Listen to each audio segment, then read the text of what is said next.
The following is a presentation of the Eagles Sports Network.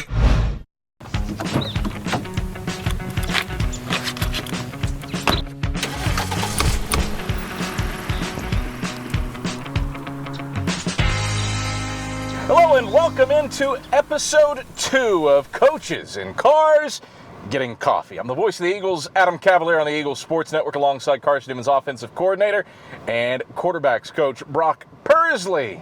Brock, what's your go-to coffee? We're not talking football. We're talking caffeine and living and thriving. Yes, 100% anything iced. I'm not a fan of hot coffee. Okay.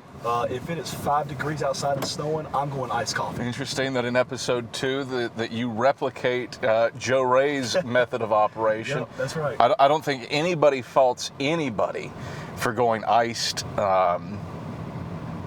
in the middle of August and camp. If you weren't doing that, I'd think you were crazy. No, 100%. Let's talk football, though. This is a Carson-Newman team that at quarterback doesn't have a player on the roster who completed a pass last season, and yet it feels like there's some buzz among the position. Am I crazy? Why is that? You are crazy. That's good. Just in general. I'm glad you acknowledge that. You know, it's one of those things where it's just a different energy around right now. I think our guys kind of see just the leadership that we've brought in through some of our transfers and young guys coming in here and some of what our new guys bring to the table. I think a lot of it is just the hard work they've put in over the last 6 months, and guys are really starting to see the benefits of them working and getting after it. You know, I think we have a very, very deep understanding at football IQ in that room right now. And I think a lot of that is attributing to just kind of the success we're having on offense. Just in, we get non-contact drills right now, but I think a lot of it's just the work they've put in the classroom and watching film is really translating to the field right now. I don't think I've ever referred back to a spring game quite as much as I have with this version of Carson-Newman football. And I don't know how much of that is just purely the fact that we didn't see spring practice for 3 years. I don't know how much of it was the fact that for the first time since I've been here, between 3 coaches, you actually had a draft and played an actual game. But to finish the thought, Zane Whitson performed well in that spring game, and it feels like he's a part of a litany of guys who could go out and get the job done. What do you see out of a kid who transfers in? Didn't play at MTSU, but obviously spent some time there for the Dobbins-Benham product. Yeah, I think a lot of what goes into kind of the excitement of the quarterback room is a quote that Coach Clowney said in the spring. It is, everybody wants to do the gritty, not everybody wants to be gritty. And I think right now that quarterback room is a very gritty quarterback room. Speaking of Zane Whitson, second house on the left right here is actually, we're passing by Zane right here across from the activity center there. So there you go. It's a good note. I'm glad I timed that up right. But no, it's one of those things where he comes in here and he's able to run our offense, and when there's a yard to be made, he's making that yard, and it's not, okay, who can I get the ball to? It's, I want this football, and I'm getting this yard for this football team. Not I'm getting this yard for myself, it's I'm getting it for this team, and I think we got a whole room full of those guys. I think it's just that attitude and that mantra they bring to it of, man, if it's going to be somebody, I'm going to be the one. I'm going to be the one that gets that yard. Not just him, but a guy that certainly has oodles of experience within the South Atlantic Conference, and that's Ivan Corbin. All conference at Limestone. Lord, that feels like it was an eternity ago. Spent some time at Georgia Southern before moving on to Tusculum. Certainly quick. Certainly has a good arm. What do you see from him that's similar, different from Zane? I think a lot of it goes into the football IQ. I think both of them have a very, very high football IQ. And again, I am speaking in general terms of just the whole room itself, because we have a very high football IQ room right now. in terms of reads and who needs to be where and defenses and checking things. We're probably further along right now in audibles than we've probably ever been in talking about thought processes there. I think Ivan brings you that. But mind you, we're recording this on the second day of camp. Yeah, that's just for the record. Yeah, that is very true. But that's what, Ivan does bring you that experience, that on-the-field experience. And we've talked to our younger quarterbacks about that. Is we're all competing for a job. We're all going out there. But he's got a little experience that the other ones don't have. And you can kind of tell that on the game, on the practice field out there, and just kind of some game scenarios of him doing stuff. But yeah, I think it's that overall leadership of he's started, he's been there, he's been in the heat of the battle. I think that kind of gives him a leg up in just the competition-wise of it. The room as a whole, what is the prototype that you look for a quarterback? I mean, for years it was somebody in the mold of a DeAndre Thomas or a Leonard Guyton, guys like that, an Alex Good. Has that changed at all? What do you want to typify a Carson-Newman quarterback? Yeah, so those guys right there, I call them just playmakers. And to me, what a quarterback as a playmaker is, it's not necessarily me making plays, it's me getting the football where it needs to be for somebody to make a play. And now if that's you making a play, then that's you making a play. But that's what, DeAndre and Derek and Tyler and some of those recent guys we've had. And, like I say, going all the way back to Alex and Leonard and those dudes, like, they're playmakers. They got the ball where the ball needed to be, but when it was their time to take a run or throw a ball, they made it happen. They're just solid playmakers. And that's what we're still looking for, guys that are dynamic both in the run game and the pass game.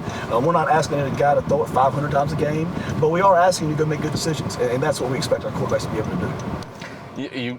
You think about the nature of a playmaker, not just with quarterback, but within the confines of the offense. And I know we try to keep these things somewhat specific to the position groups, but you're the OC, so you have to answer for a larger breadth of questions.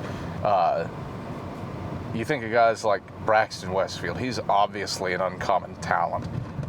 Throughout the years, Antonio Wimbush, as good as it gets at running back.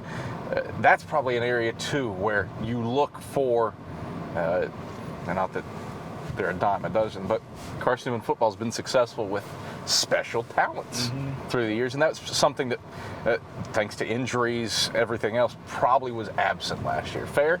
Yeah, I think, we talk about who's going to be the next 1,000-yard rusher. We've had so many of them. Yeah. We've had like 15,000-yard rushers in the last, 12 years. So we got a lot of them. And I think that's what we're looking for is who's going to be the next 1,000-yard rusher in that backfield. Who's going to be the guy that can get us over that hump and get us back to Damian and Andy. And, even I think Jared had, pushing 1,000. Yeah, Jared Dillingham. You're back. Yeah, we're back. All right, what are y'all feeling this time?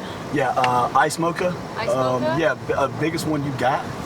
I'm going to take a large iced caramel macchiato, please. Oh, I thought you were going to... No, we're not replicating it. Got to switch it up. I went iced mocha first time. It's a personal rule that, if you're at a table getting dinner, why order something that somebody else is getting?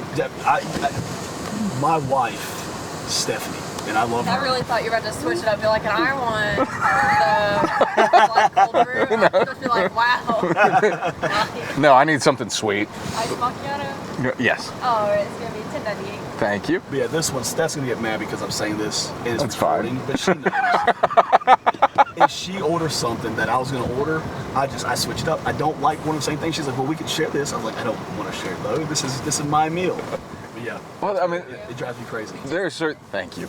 There are certain things, too, and again, I'm an expert. Again, look at me. I'm an expert. There are certain things that don't share well. Like who wants to share a baked potato? Yeah, not him. You could have the best baked potato in the world, but no, I'm good. That's right. One thing we do too, we love appetizers, so we get 2 or 3 appetizers and just share that that's as a whole great. meal and roll with it. Yeah, love doing that. Big tapas energy. Oh yeah, out of you. That's what I've always thought about you. I don't like going to a restaurant and get the same thing twice. I will explore the whole menu before I would get an order. We've talked about this concept, coaches in cars getting coffee, a long time. The other concept that I have in my head that I've wanted to do, but I mean, you have to be crazy to do it, which we've established my insanity, is X eats the menu, and we go to Lisa's and Yes. eat literally everything I'm okay with that. off the menu. Yeah, I'm volunteering my body for that experiment. Yeah, but I'd have to do it 9 times, and I'm not sure that's in the best interests of me as a human being, Yeah, Brock. yeah, that would be very healthy for you. God, it'd be good though. Yeah. Man, it'd be good. You get your smorgasbord. Mm-hmm. You want your offense. Do you want your offense to be a smorgasbord, or do you want it to be simple? Where do you draw the line? How about that segue? By the way, you're welcome. That was good. Both, I think, is the answer. You got to be able to run the few plays you run, but do them in enough unique ways to where you're not confusing your kids, but it's confusing to the defense on how you're doing them. So I think that's the key to any offense is how do we get really, really good at the base fundamentals, the base package of our offense, but how many different ways can we trick a defense into thinking it's something different? We talked about Zane Whitson. We talked about Ivan Corbin. Who are you proud about in terms of the growth that they've done? Maybe somebody that's been here that has taken some steps to elevate what they're about. Yeah, so a couple guys in the room there. Connor Hyatt really mentally has grown a lot in the last couple of years. He came in here, he's grown about 2 or 3 inches. He's getting thicker, but the thing that's improved on him the most is just his mental capacity of understanding exactly the college game, where he's got to be and how fast it moves. You got Mason Brain, local South Dole guy. He's from right down the road. I think same thing with Mason. He reminds you of a guy that if he had to go in and get it done, man, he's going to find a way to get it done because he's the guy that he's going to distribute where it needs to be and he's going to give it to who it needs to have it. And I think again mentally he's grown a whole lot.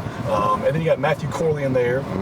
He's been hurt for a year, and he's really starting to understand too of how does this room work. How do I improve every day on myself? And then eventually I'll get a chance to get out there and go with, him working on his own stuff on that one. All right. Thank you.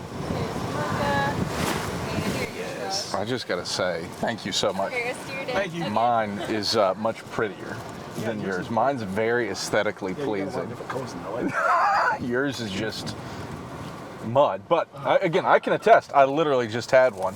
I'm gonna be bumping off the ceiling. We're shooting these back to back. There's nothing wrong with a little caffeine. No. Yesterday I had 2 iced coffees in the morning, double shot of espresso because we're up early. Of course. Right before church, had me an energy drink. Right after church, had to go to a kid's birthday party for about 30 minutes. Had another energy drink, meetings, and then wrapped it up at dinner with another energy drink. So I stay pretty caffeinated. That makes me concerned for your blood pressure Can't be good at this. and your heart. Can't be. I mean, is it ever good if you're a college football coach? No. No. And I don't play golf, although I think golf is more stressful than not playing golf. Yeah, it's what's enjoyable is to go out in a golf cart and just watch other people. That is fun. I do play that. golf. I like people watching. That's why we enjoy going on cruises as a family. Favorite thing that me and Steph do is we sit by the pool and just people watch. People watch is one of my pastimes.